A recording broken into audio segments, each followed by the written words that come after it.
Leadership in Focus, powered by BIMT Campus. Small and medium enterprises are the backbone of Sri Lanka's economy, where you have to be upskilling to earn more skills that is required to stay competitive and earn business growth and venture out to exports markets. Corporate sector plays a significant role that boosting the economy by handling the large organization's growth to support the economy by staying competitive. Both in these two sectors, for an entrepreneur to employees, need to upgrade skills to face the numerous challenges.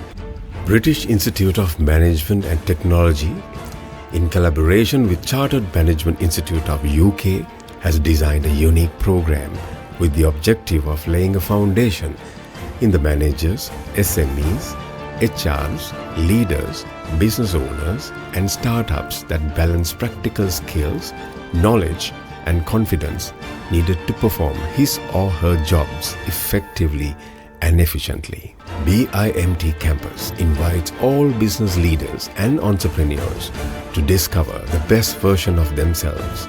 By improving your inner self, you can effectively lead your business and contribute to our national economy.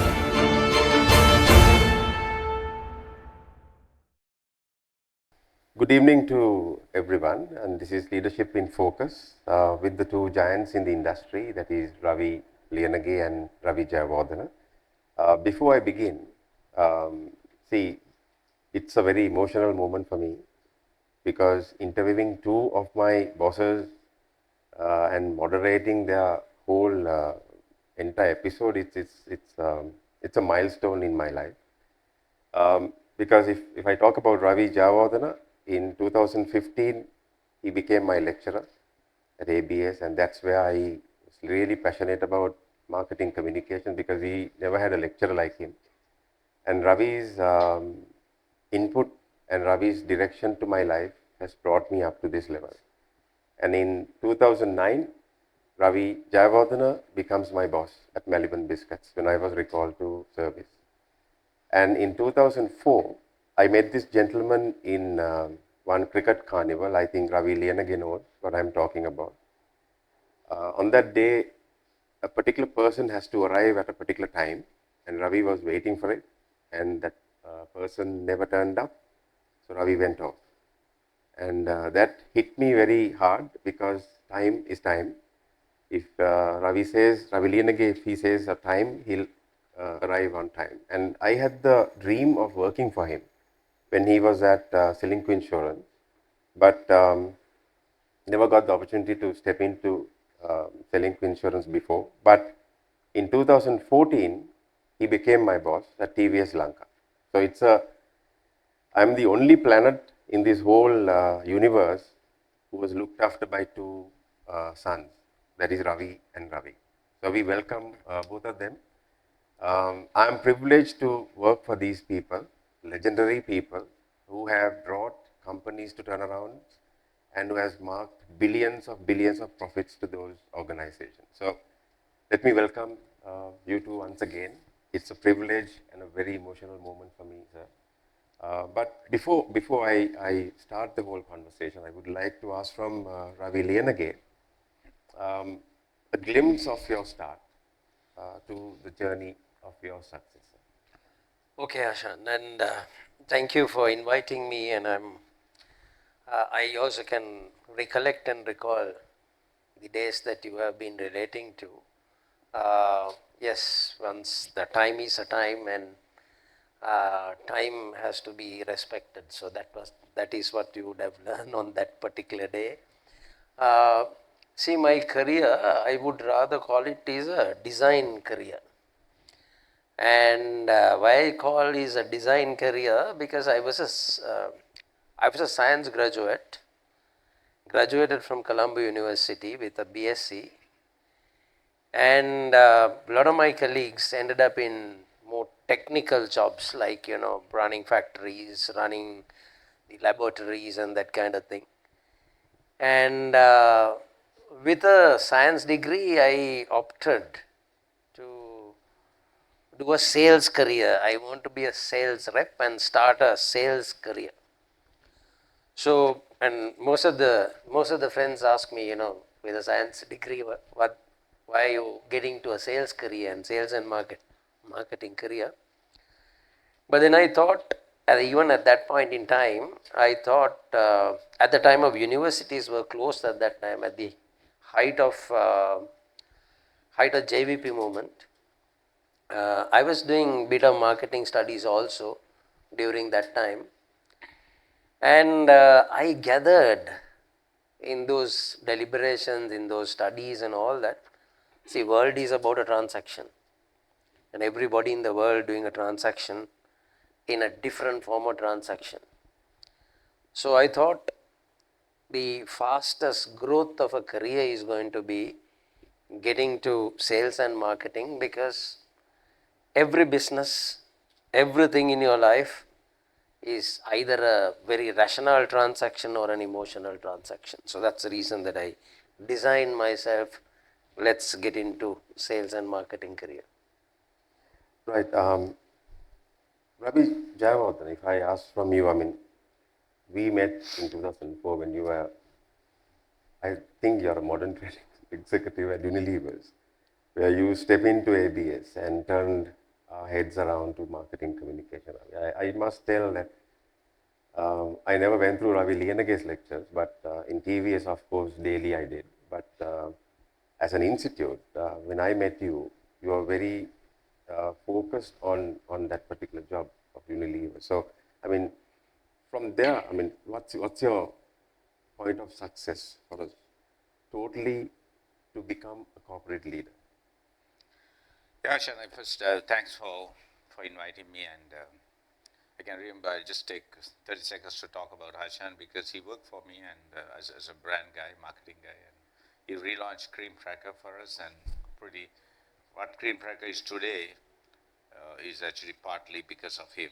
He's a very creative guy, and I must tell you that.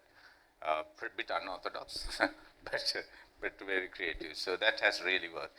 Anyway, so I actually started my career at Unilever in sales as Ravi, and primarily, I actually, before I joined Unilever, I was at Haley's in production for about 6 months in the factory. But I immediately realized that doesn't suits my personality, and it is not my area of really sort of liking. And then I went into sales at Unilever and worked in different departments. I enjoyed doing that job in modern trade, category management, brand management, sales and marketing primarily. At that time, actually, I didn't have any idea or a goal to really, the career was I think sort of in college and generally in education system, people don't train you on career focus and things like that. So you take, we were very comfortable. Sometimes when you're in a comfortable zone, also can hinder your progress. That's something which I realized later in the day, because especially when I was with Unilever at a bit of a senior level, you have a good salary, good cars, good people. It's beautiful. It goes years and years without any. So then I actually, later in the day, I thought, okay, I must focus on my career. And then I wanted to become a bit of a sales or a marketing director of a big company. And at Unilever, it was like at that time, it take about 3 to 4 years. So I got this break at Coke as a country head of sales, and then working for Coke, working in different countries, and of course, Unilever also, they give a lot of exposure outside. I work in about 5 to 6 countries outside. Only that time I thought, okay, I should go into general management and general management. To do that, I started my MBA actually not as a professional qualification. I thought I'm from marketing background, that qualification is good enough for me to do a good marketing and sales job, but to become a CEO, I should have a good finance knowledge, good human resource, supply chain, all kind of stuff. So I actually did my MBA not for a professional qualification, just to hit that CEO's position. I'll be able to work the CEOs as a CEO more effectively if I have that knowledge. And then, of course, now I'm working at Maliban as a group CEO. So that's it's a transformation, and I enjoy this job, but my primary passion is sales and marketing still. That's for sure. Right. See, working with giants is not easy. They are absolutely demanding, and they have their own way of putting the demand towards us. But working with them, I never had any sort of, you can say that, lose interest of the job. Every day there's a challenge. Every day there's been challenge, and certain challenges are, certain people saw it's very unrealistic, but for me, I took it in a different way. I can remember Ravi, Liyanage was asking me on a Wednesday to have a corporate event on a Saturday. So had 48 hours to put the dealer convention right. Ravi Liyanage, I mean, sir, look, you're from a science background to of becoming one of the greatest legendary CEOs of all times. In your words, what's corporate management, if I ask you directly? See, the corporate management, if you look at literature, you will find different definitions of corporate management. So I'm going to provide my perspective to corporate management.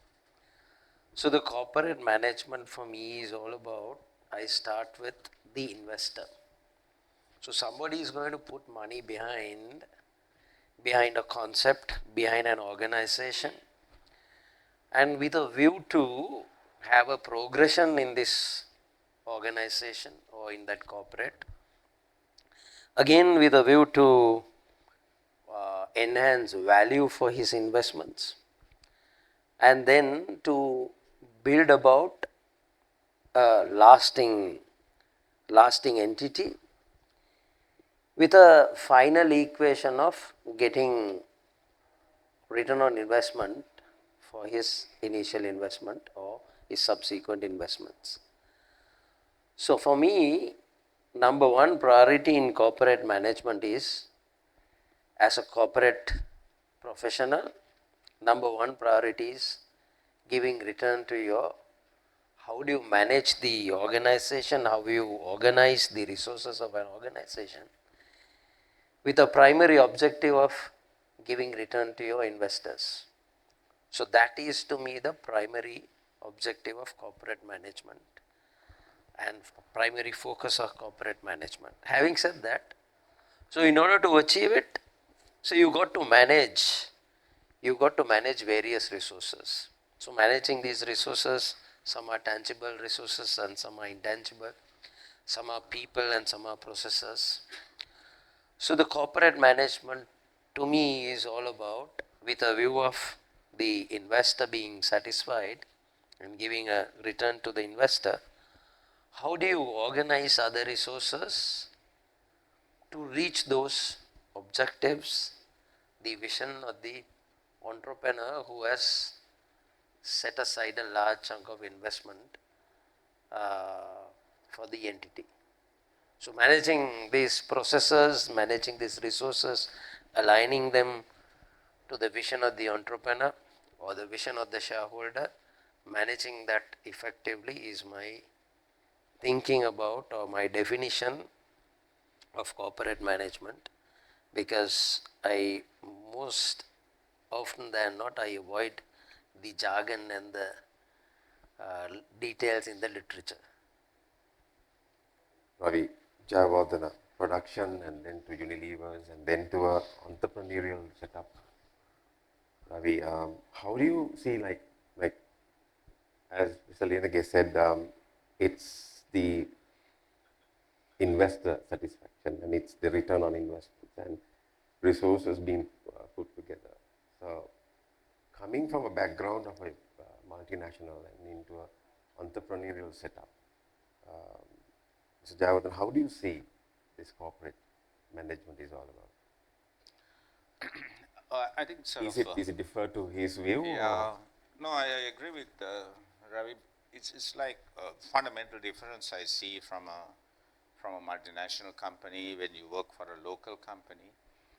Uh, there are pros and cons in the whole concept, but the corporate management is all about roughly in a simplistic word how you run your company. In today's context, unlike 10 years ago,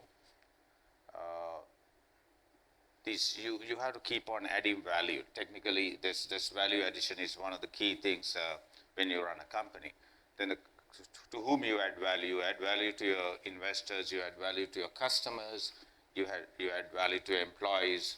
So if you are in that game, your sustainability, you add value to your environment, because now with this global warming and this triple P, the profit, the people, and the planet has come in. You would have seen recent past a lot of issues in global warming. So you see that's one area now organizations are very keen in corporate management, because if one incident can ruin your reputation completely, but 20 years ago we never thought of that. So that's a very important thing for the leadership to look at it, because while enhancing the values of your stakeholders, you really continuously run the organization more transparently. Corporate management has given that, because we have seen both local and international companies, no more shortcuts, whether you're a local or a global company, because it gets surfaced, because media is very strong, social media is very strong. So you have to be absolutely careful. So the management dynamics, corporate management dynamics has come more, I could say, transparent, and no more sort of hidden stuff. I'll give you a simple example. What you declare on the pack, for example, you cannot declare even your nutritional panel any bogus, and if you can really ruin the entire brand image. But 20 years ago, it was not so. So you can see the overall corporate management dynamics. It's good for especially for the consumers. It's good, and it's good for the people who run the leadership also to be very alert.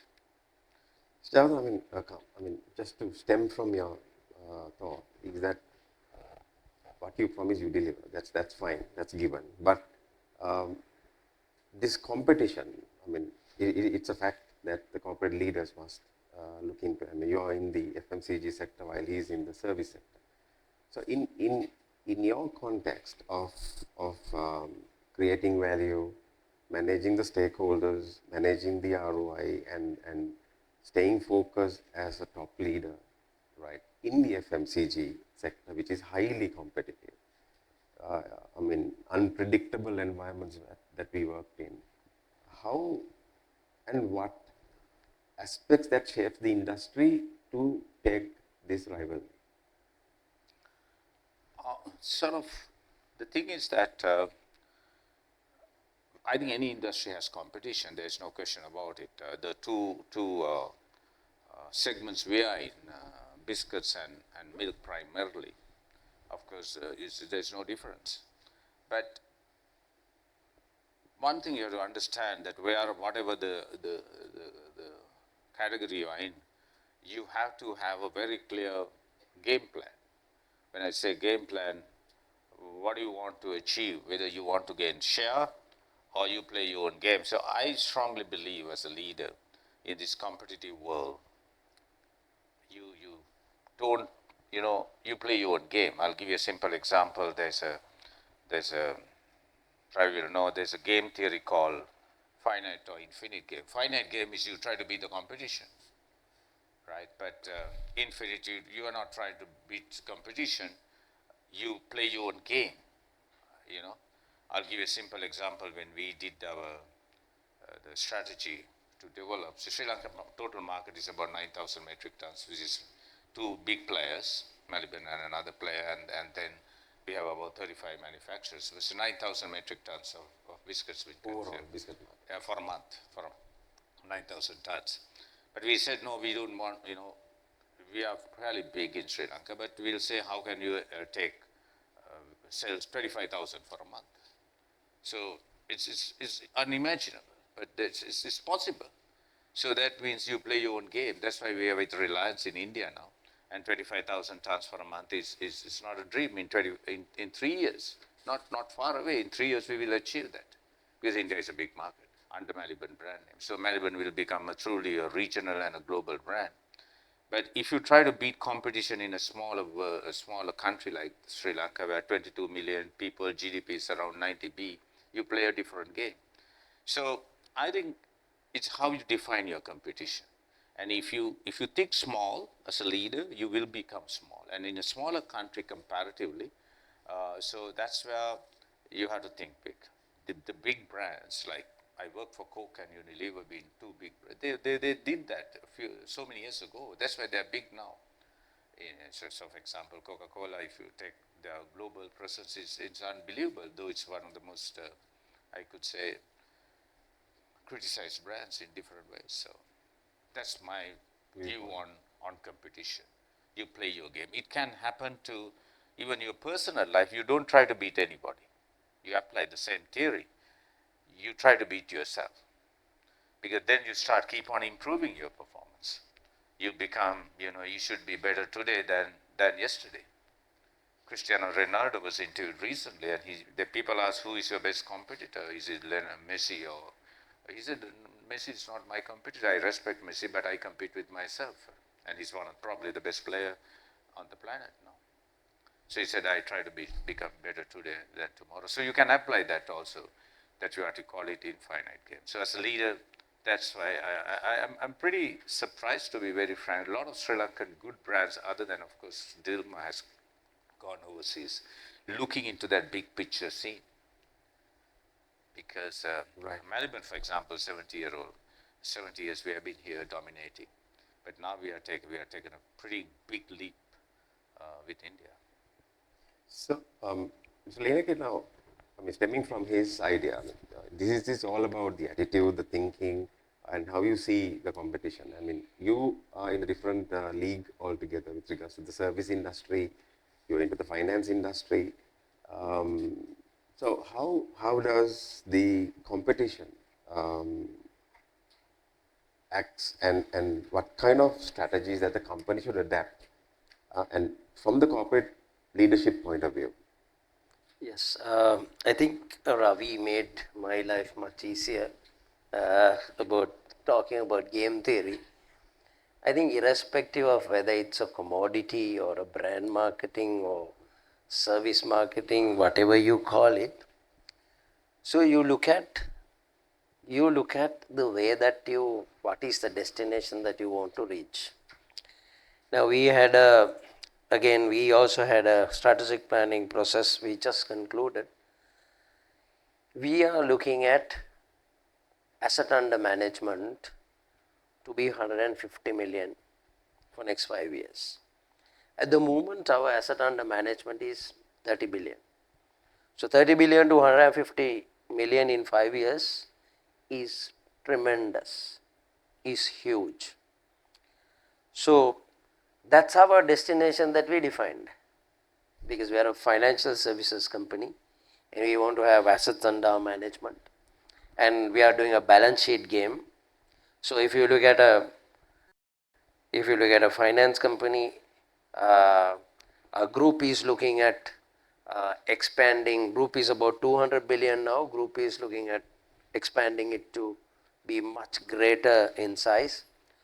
So all we are looking at is, can we work or can we play the game in the existing space, or do you want to diversify into other areas, or are you looking at related diversification once you decide what kind of assets under management that you want to reach.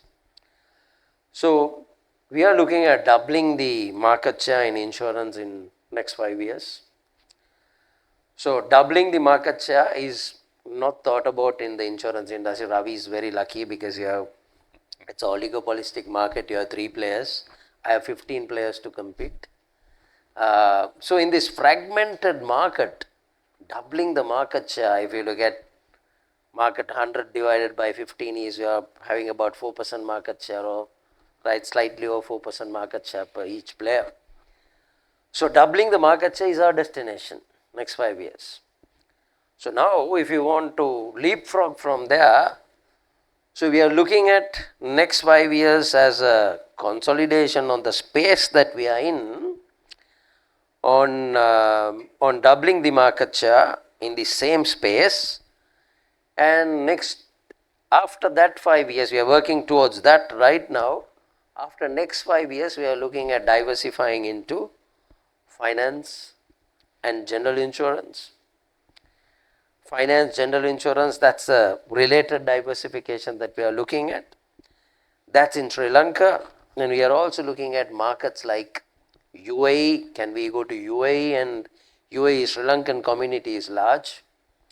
So we are looking at extending our market to UAE, and we are looking at Asian countries, Bangladesh, and we have been in the industry only for 30 years. I think it's if we can leapfrog to regional areas and also to acquire some regional companies, we are looking at Singapore.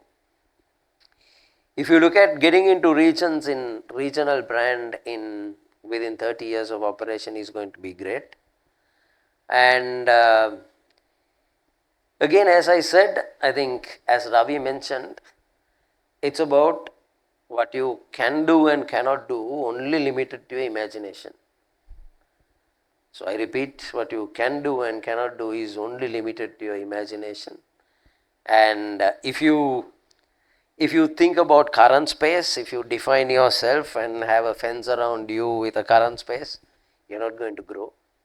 And if you broaden your horizons and you decide what's the kind of milestone, is it the asset under management you want to do, is it the profitability that we want to do, and finance trade and finance companies are much larger in terms of bottom line driven compared to top line driven. But having said that, without top line, bottom line is your residue. Without top line, bottom line won't come.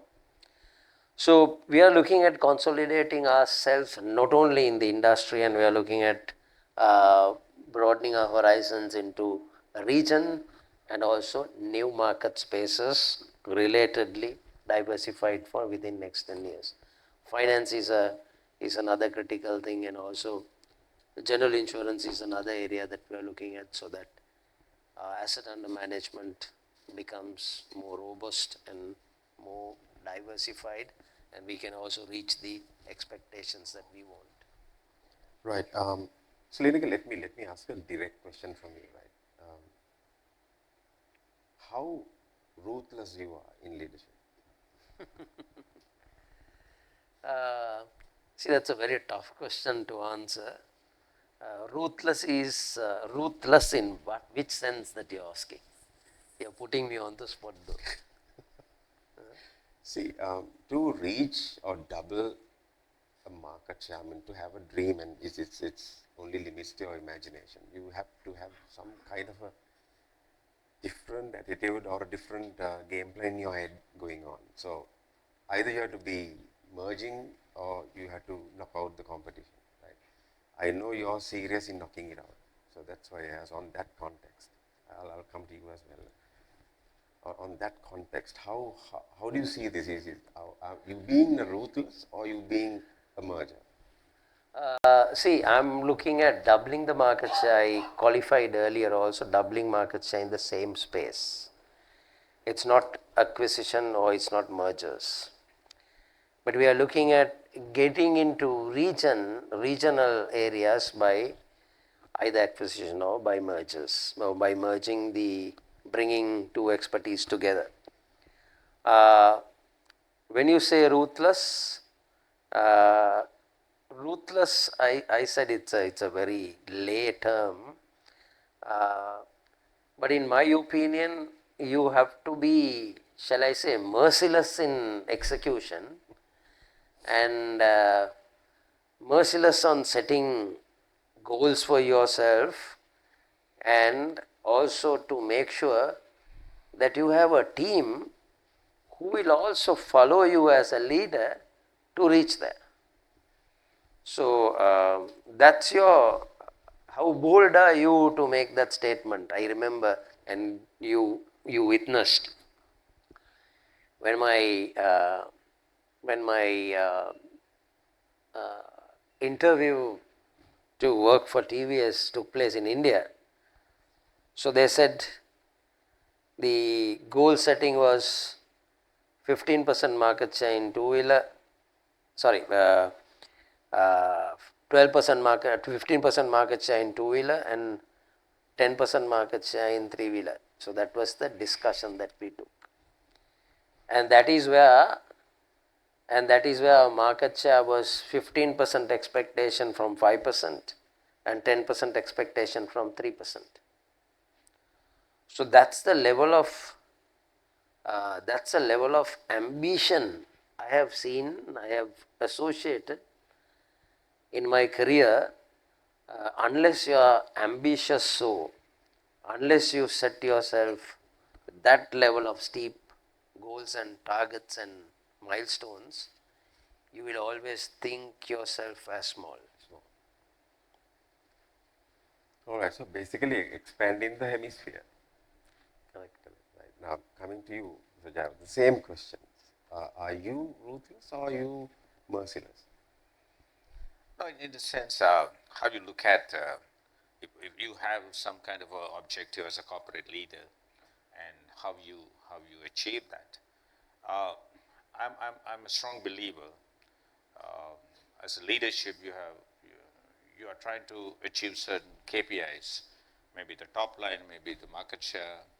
So technically, I've told my team, you are not responsible of KPIs, but you are responsible of people who are delivering the KPIs.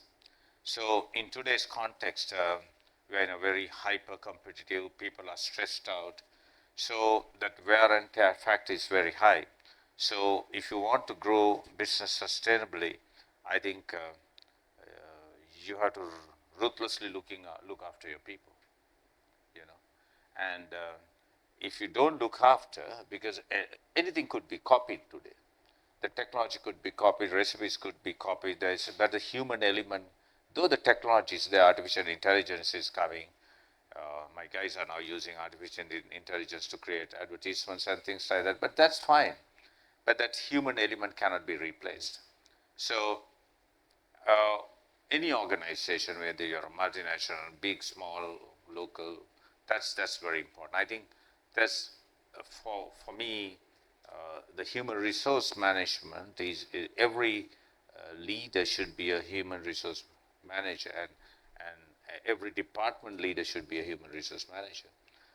And that's something which is very, very true. And I'm pretty serious on that. And I have told the team, we have about 5 companies and about 4,000 people. So it's a big conglomerate, and it's very important that we grow the business, and people also should be happy. You can have a beautiful top line, and if you don't have the happiness in terms of people, there can be an issue. So your sustainability can be an issue. So that's something which we drive. This, I could say, non-negotiable. All right, okay. See, in a very short answer, Mr. Jayawardena, you spoke about sustainability. I think you gave me a leadway to get into this question. How do you see sustainability and green building practices impacting the industry, especially in coming years? Oh, I think sort of, especially the industry that we are in now, or whatever industry you are in, if we are in production perhaps, the greenhouse, we just got the certification of greenhouse as, I think, the first Sri Lankan biscuit company to get it. But now we are going for carbon neutral. I'll give you 1 or 2 examples. In about 3 to 5 years down the line, any product that goes to Europe, for example, we export to 50 countries, that they are going to put a special tax on if you don't have the carbon neutral certification. And EU is going to be the first continent in 2050 fully climate neutral. So you can see the automobile industry is taking a huge transformation. So it's happening pretty fast. And if you take the last 6 months incidents, and even in Sri Lanka, we have seen that the climate change happening. So it's very important in terms of your sustainability, energy. A lot of people think, and if you think the sustainability, looking after the environment, looking after the planet is a cost, is a wrong perception. I'll give a simple example. We did a test in terms of saving energy. If you adjust the, what do you call it, the AC from 23 to 26. 26 is you pretty comfortable. I don't know the temperature here right now, but 26 is pretty comfortable. Maliban saves more than $500,000 for a month, and that's small change, right? And there are so many examples like that. So it is very important, and reduce wastage. I heard that, for example, in Sri Lanka, the vegetables and fruits production around 25% is wasted during storage and transportation, etc. So it's a very important thing that not as a company, as a country, and as a, I think entire world is going towards that. So it's very very focused. We are extremely focused on that area. You don't have a choice, no, and I think it's good for the entire thing because of the biodegradables now packaging, for example. We are working on the biodegradable packaging and recycling, something which is, you will see that how the environment get polluted, and I strongly believe that has to be started, that new knowledge and new behavior from schools level itself. It should be included in the syllabus, looking after the environment. That's absolutely crucial. So Liyanage, if I come to you, how do you see the same concept in a industry that is more diverse, that is more competitive? Yeah, see, now the green effect, or the earlier it came as reporting triple bottom line, people, profit and planet. That was a concept only about 15-20 years ago. It was a concept only. Now it is legitimate. ESG reporting is legitimate. So ESG reporting is all about, now we are among top 100 companies. We are about 70s in the rating. Top 100 companies in Sri Lanka listed. We need to report from 2025, that is this year, for ESG reporting. The ESG is all about, triple bottom line coming into ESG is about environment, social and governance. So any corporate, as Ravi said, if you are dealing with Europe, you need to be ESG reporting. And even in Sri Lanka, if you are a PLC in first 100, you need to start reporting to ESG, and that will also getting into other corporates in the process. So ESG is all about the how do you deal with environment, what exactly as a corporate, what you do for environment, to your society, and then your governance framework, which is part of your, largely influenced by the financial governance perspective. Now with current generations in the market or in the globe, and Sri Lanka is about Gen Z and Alpha put together is about 52% is Sri Lankan population now. So they are moving into a concept, according to Kantar research they have done. They are into more or less ethical consumption compared to other generations.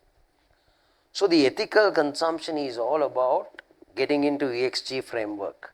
If you look at countries now, the government green concept, Clean Sri Lanka. So Clean Sri Lanka is a carbon copy of ESG. So Clean Sri Lanka meaning how Sri Lanka as a government, Sri Lanka as a country conform to ESG. How as a country we conform to environment, how we conform to society, and how we conform to governance from governance per se point of view. So you have no shortcut, whether you like it or not. As a corporate citizen, you can't do that EXG or helping the planet or people or whatever. You can voluntarily do it. That was a voluntary thing that we have been doing. Now it is becoming a legislation. So when it is becoming a legislation, because this new generations are pushing for it. So millennials started pushing for it, and the Gen Zs are at it, and Alpha is going to push it further. So whether we like it or not, this EXG, we have to be conformed towards EXG. And it's a great thing to do, because if you look at environment per se, if you look at global warming is taking place, pre-industrial era, and in 2019, if you look at around 2019, one temperature, 1 degree Celsius gone up. And in 2050, there will be another 1.5 degrees Celsius from today in 2050. And there is a huge problem in water scarcity. There will be 61 countries water stressed in 2050. And every one child in out of 4 is going to be water stressed in 2050. A lot of countries are approaching Sri Lanka. They love Sri Lanka because water is going to be abundance in Sri Lanka. So if you look at pandemics, even 2014, 17 pandemics broke, right, and we managed it, right. And if you look at mobility, mobility is changing because of the green aspect.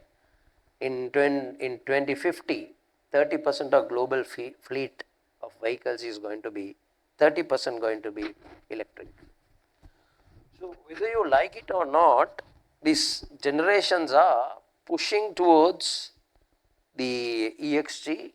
EXG is a derivative of this social responsibility, is ability push and the thrust, right, is being solidified by EXG reporting.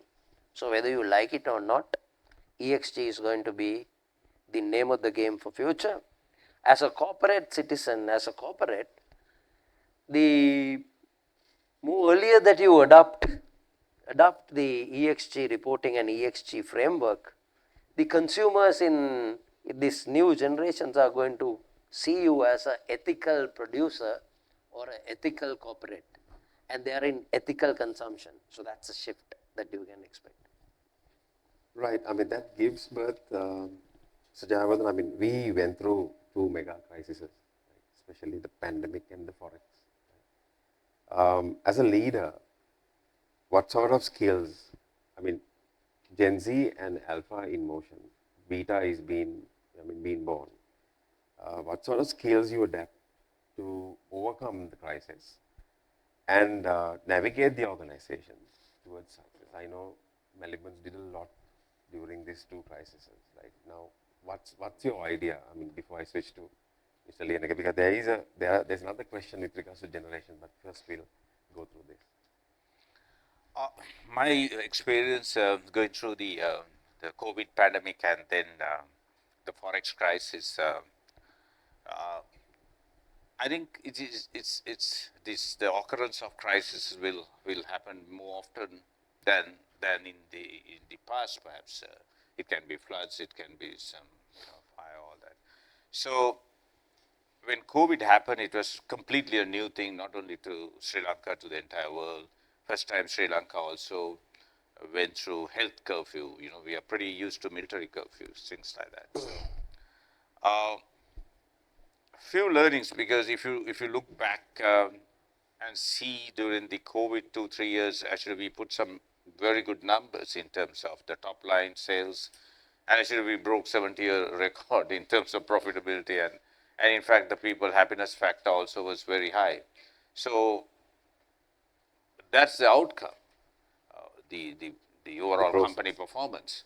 But I could say the input for that outcome, this is one thing we decided that in a crisis, whether you in personal life or in professional life, you be right on top of things that you can control.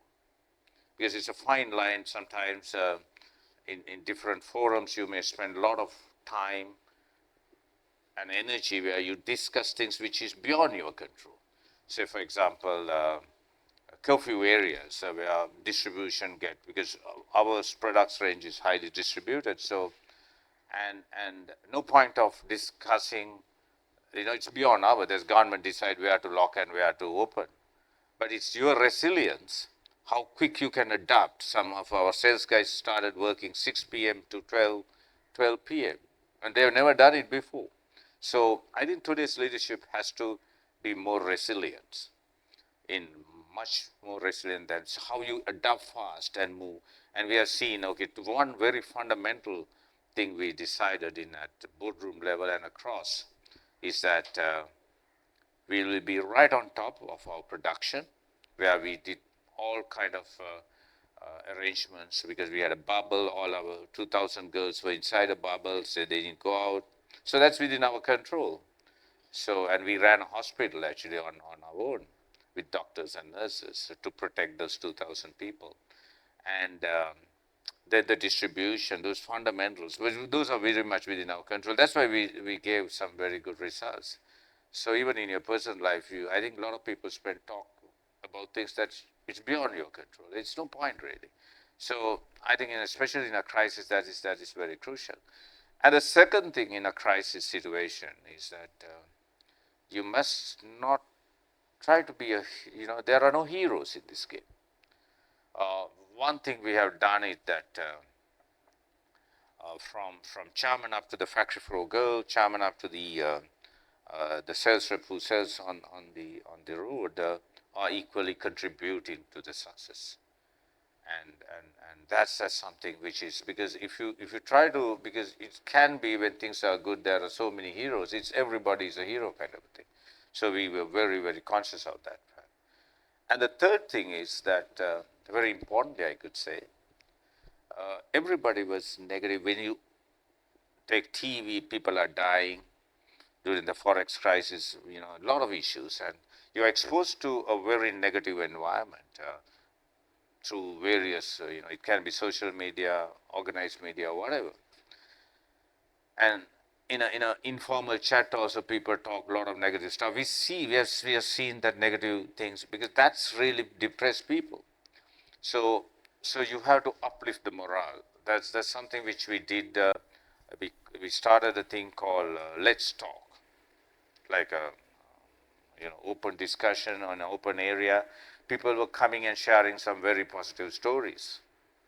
Some small, it can be a small achievement, and a lot of energy was pumped and kept the people's morale. And one thing we told is that from a corporate level, that don't worry, this crisis, we don't know how long will it go, both COVID and even Forex, but we'll make sure that nobody loses a job. We'll guarantee you there's no job. So people were feeling very comfortable. So that's a bit of a hygiene factor. But on top of the hygiene factor for motivational, we did a lot of things, shared some best practices, some, even a small achievement, talking, sharing, and it's very good. So I think in a crisis situation, it's very important to stick to your fundamentals. Don't try to do crazy stuff, because a lot of people try to lose your balance and try to do funny things. But if you do the fundamentals right, and that's most difficult in a situation, and things that you can control, be right on top. That's absolutely important. Mr. Liyanage, on your angle, and it is a tough environment with regards to the service sector. In our setup, the first thing that we did when the COVID broke is launching a product for COVID, because we took that as an opportunity. And nowhere in the world offering a COVID product, it is only Janashakthi Insurance offered a COVID product. So we started offering a COVID product, and to show it's more than the sales or more than the numbers. It's our number one is it's our responsibility to come with that protection. That's number one. That's our responsibility.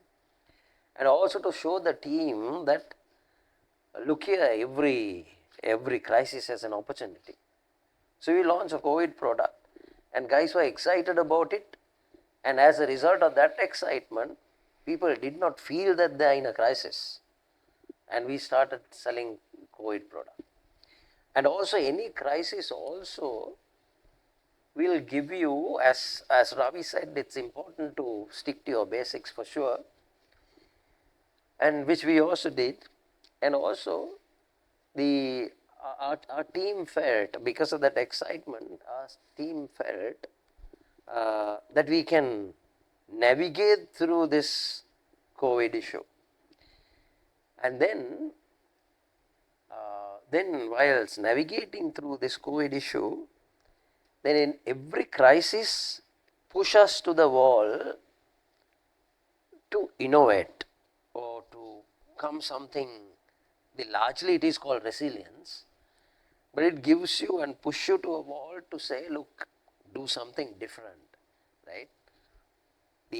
Face the challenges. So as a result of that, our entire model of, say, we have about all put together 2000 agents on the road and back office supported by about another 300, 350. So our model we change to complete working from home model, and as a result of today, we can even run our insurance company even at everybody's house. We can be placed there and still we can run the insurance company.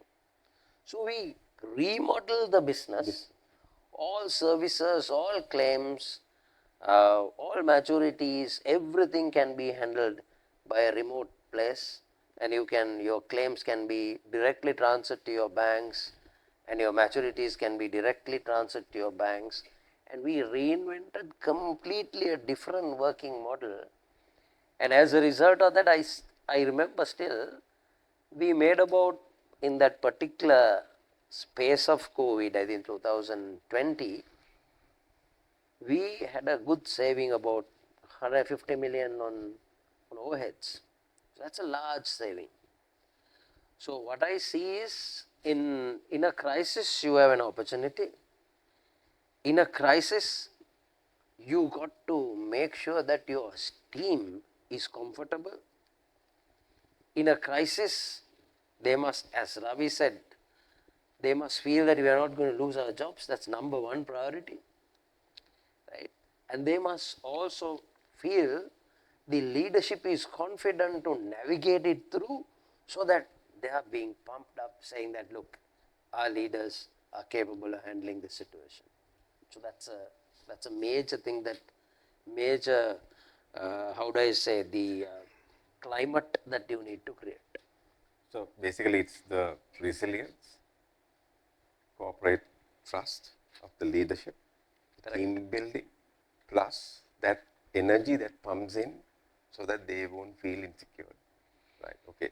Now coming back to gens that we were talking about, Gen Z and Alpha in motion. Beta is being born. I would like to ask from both of you.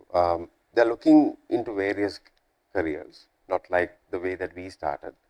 How both of you see that the gen differences when it comes to the future and in relation to your industries? I mean, the question is open. Okay.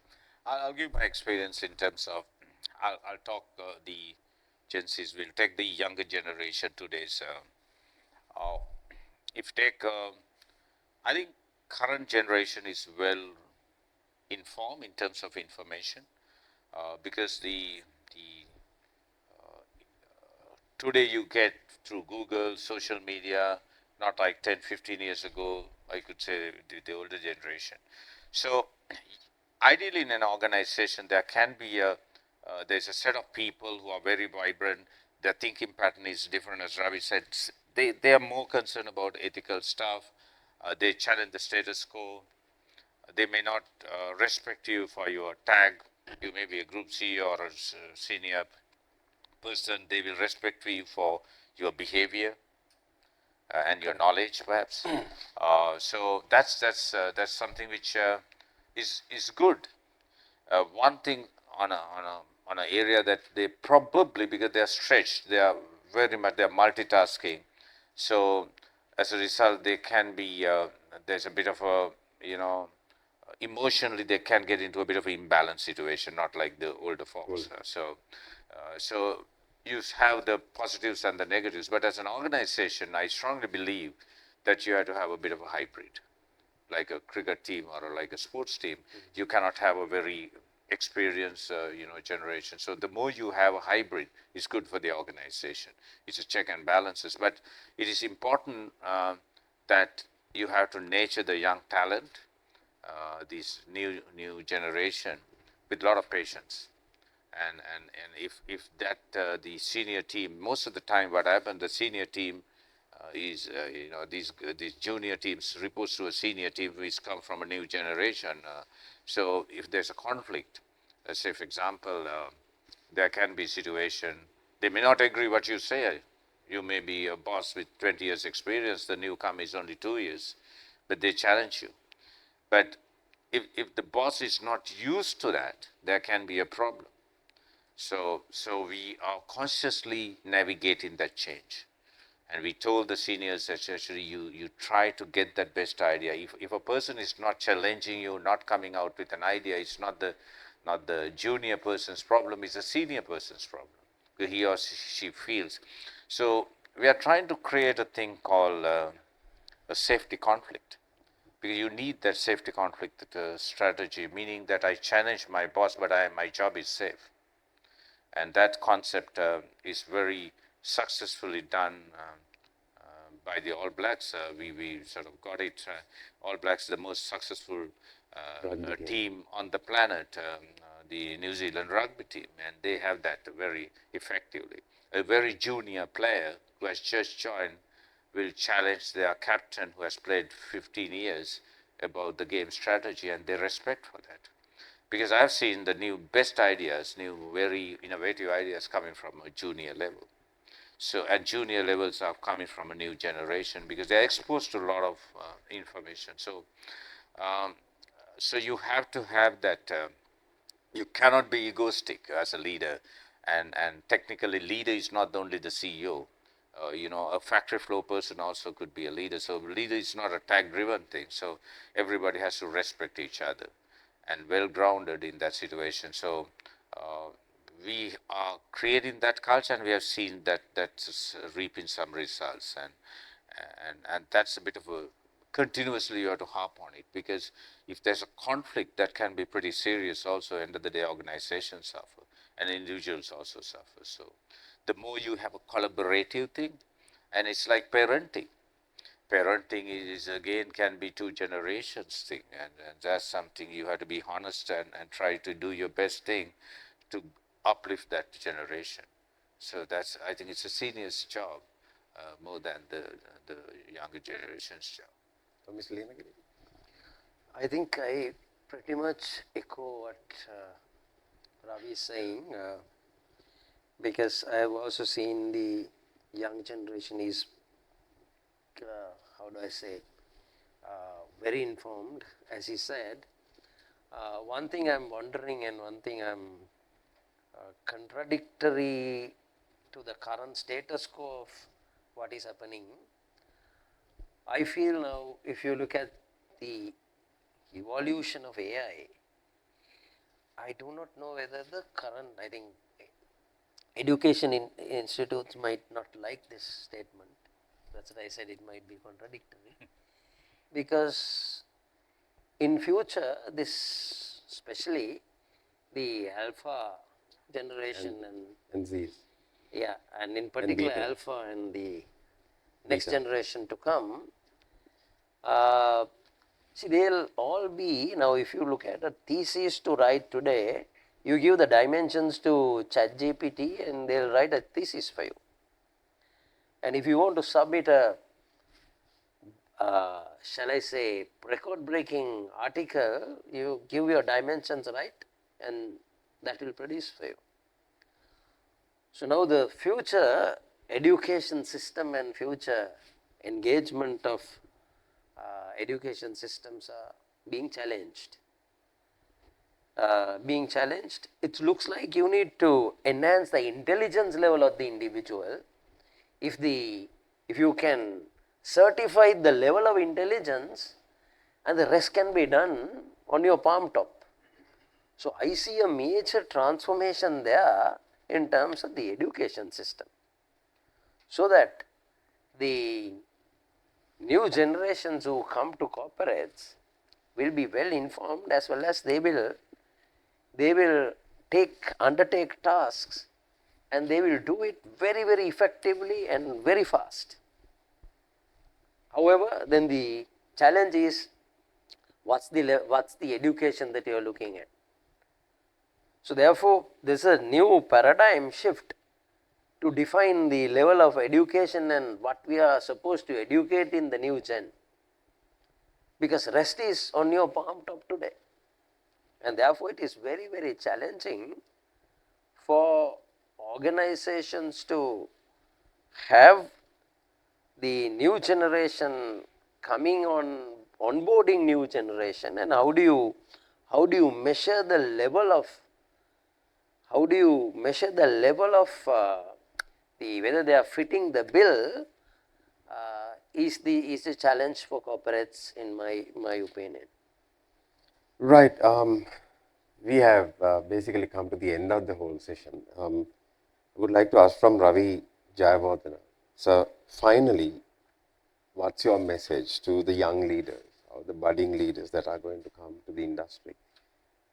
Because I have a concern, we might not see the corporate leaders anymore, or there can be technopreneurs or technocrats will take over, or the robots will take over.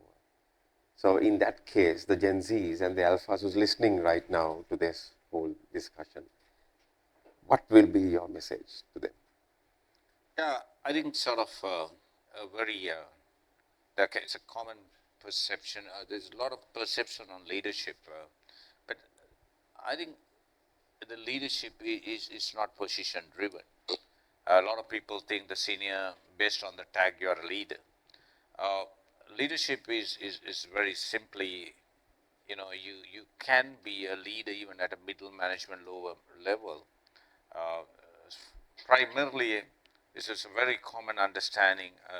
Leader should have some kind of a vision how to navigate, because he's a captain of the ship. If there's a saying, if you don't know where you're going, you will never get lost. So you have to have some kind of a vision. There's no question about it.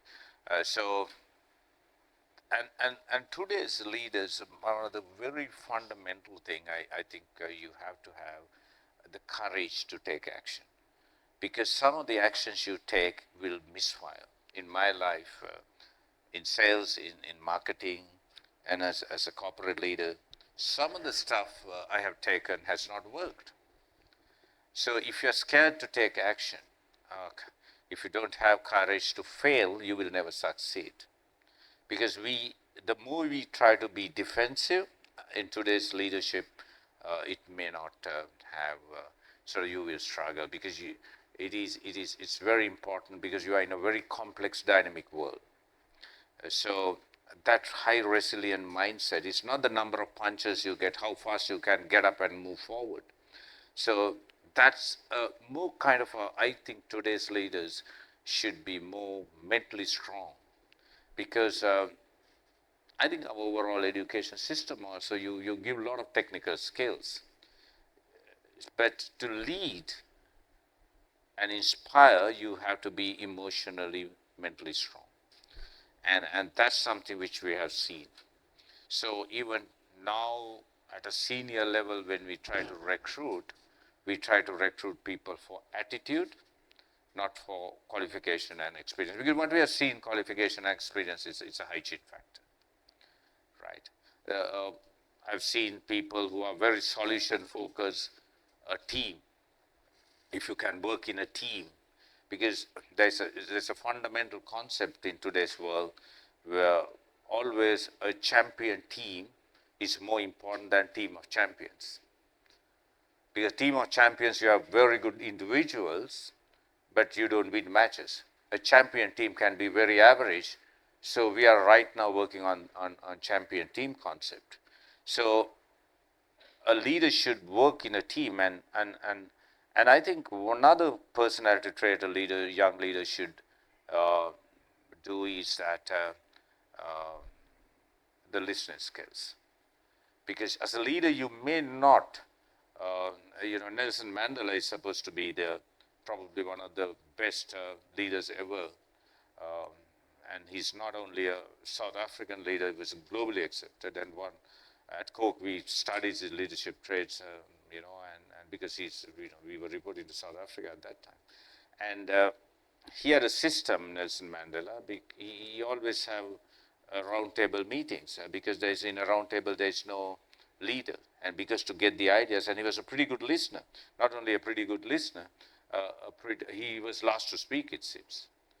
So I think in today's leadership, the young leaders, we are very focused on taking experience, education, qualification. That's fine, actually. That's fine. But it is more than that. Your person, your emotional, solution-focused mindset, positive mindset, never give up.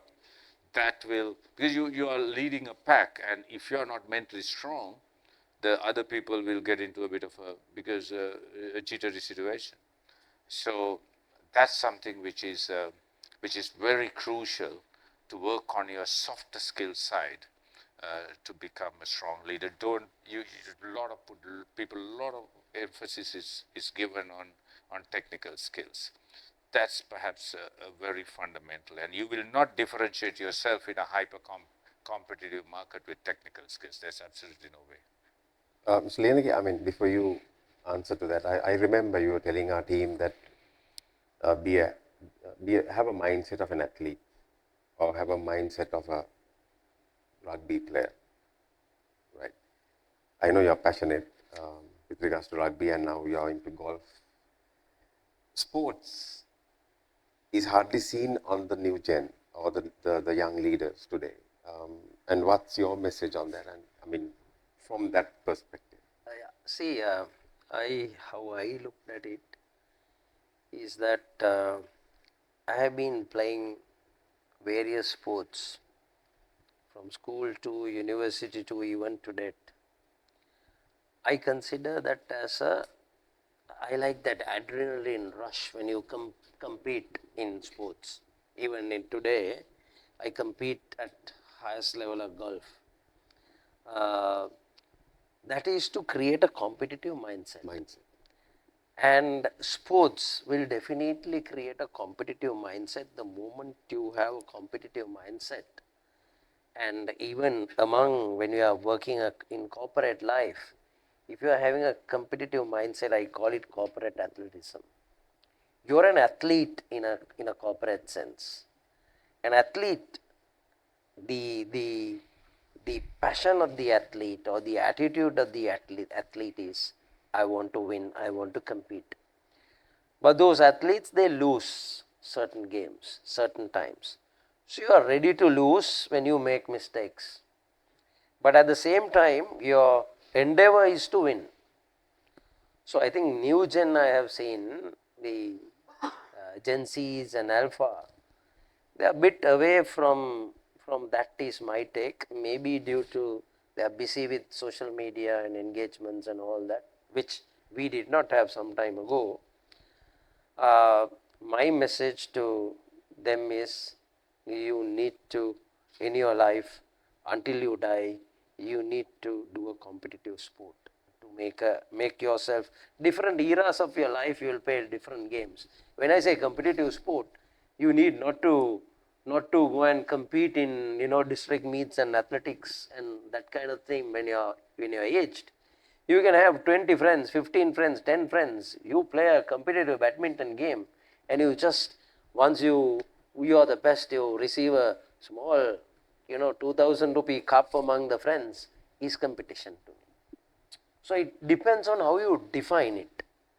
So I think the corporate athleticism is lacking, and it is going to be further an issue moving forward because of the behavior and the attitude we have seen in the new generations. I personally experience that gives you a very much competitive advantage in your emotional thinking. As Ravi said, it's about that's the emotional skill that leaders going to be distinctive, because your other skill in terms of your paper qualifications and all that is, shall I say, today with liberalization of education, you can get an MBA without any problem. You can get those qualifications without batting an eyelid, right? You go through the process and it has become walk in the park in today's context. But the emotional intelligence that you develop, right, and the character building. So that emotional intelligence is going to build your character.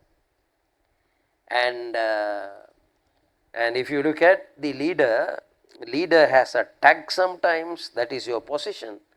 Leader has two sources of power. One is the position power, the other one is the personal power. So position power you get once you go in the hierarchy.